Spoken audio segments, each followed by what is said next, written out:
First of all, it should be noted that not all preppers have a bug out location. In fact, most preppers live in urban or suburban areas and likely don't have the income that would be needed for a second property to bug out to in the first place. The majority of preppers, their intentions are to bug in. However, some people are fortunate enough to have a bug out location, or perhaps if they don't, they may be considering one. And it's not the worst idea you could have. There are many benefits to consider besides being able to get out of heavily populated areas and have the luxury of sitting back and waiting it out while the world burns. And while you're waiting in your hopefully remote and isolated location, you can chop wood, raise animals, grow a garden, and so on. But will you be truly safe, and are you really ready for this? Today we'll take a look at some things to consider in the area of safety and preparedness when it comes to remote bug out locations.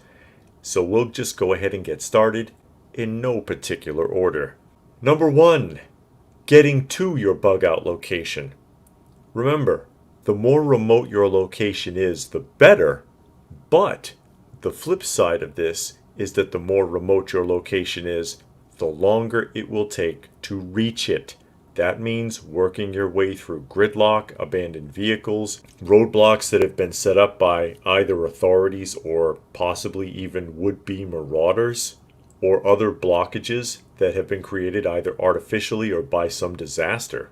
Another threat to your security is that you may be followed. So be aware of these possibilities and be prepared to deal with them. The bottom line is that you absolutely have to have a backup plan for how you will reach your location, and even a backup plan for your backup plan if at all possible. Number 2, loss of contact. Again, the more remote, the better, but that distance can and will cut you off from friends, relatives, and others that you may be connected with, and others you may be attached to within your circle of connections in the prepper community. And depending on how long SHTF lasts, that loss of contact may end up being permanent. You may never see or hear from these people again, depending upon how things end up going. Number 3, lack of communication. Tying in with the previous point about contact, difficulties with communication will increase the more remote your location is. You may not want to know or even care what's going on in the world, but it is important to have some idea of what's going on at some point. And again, the more remote you are, the more difficult it will be to receive any information if you need it. And you could end up needing it more than you think, because whatever's going on in the world may eventually find its way to your doorstep, and you must be ready for that. Number 4, no access to supplies. Needless to say, the more out of the way your bug out location is, the harder it would be to access supplies of any kind if you need them, depending upon how long SHTF lasts. So you will have to make sure you have absolutely everything that you need fully in place before you make your move during an SHTF scenario. There's no telling how long you will be bugged out, and there may not be much left to return to. You just never know how things are going to end up. And number 5, know your environment. So you have a bug out location deep in the woods. Good for you. How much time have you really spent there? Do you know the wildlife in that area? Could you handle them if you had to? Exactly how safe is the surrounding environment? Do you have any neighbors? Don't be so sure there aren't any. If you have a cabin hidden away deep in the woods, you need to reconnoiter sufficiently and frequently so that you know what's really going on out there. It's not enough to just own the cabin. You must know the environment. And you just knew I had one more for you, didn't you? Call it number 6 if you will. Getting your mind right.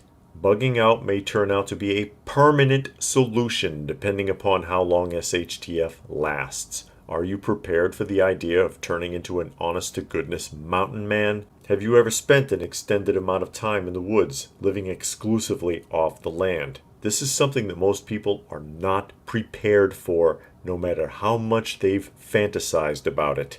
Living 100% off-grid, straight-up pioneer style takes a lot to get used to, and quite frankly, most preppers wouldn't adapt very well to that lifestyle.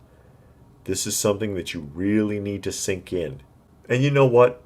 I'll give you one more. A number 7. Why not? Be prepared for the possibility that your location is compromised before you reach it.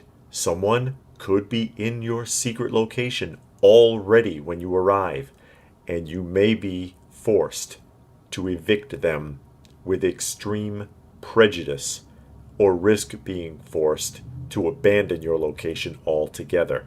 Again, a scenario that a lot of preppers are not quite prepared for, no matter how much they've fantasized about it. So I hope you found this video interesting. If you have any further suggestions pertaining to the video, please feel free to post them in the comments section down below. Please do give the video a thumbs up, easiest way to show your appreciation. Share it if you can, and subscribe if you are new.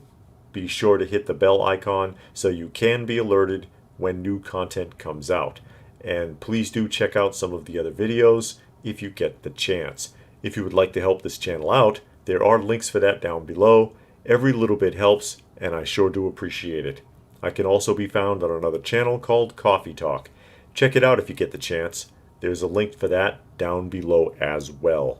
So that being said, as always, stay frosty, folks, and thanks for watching.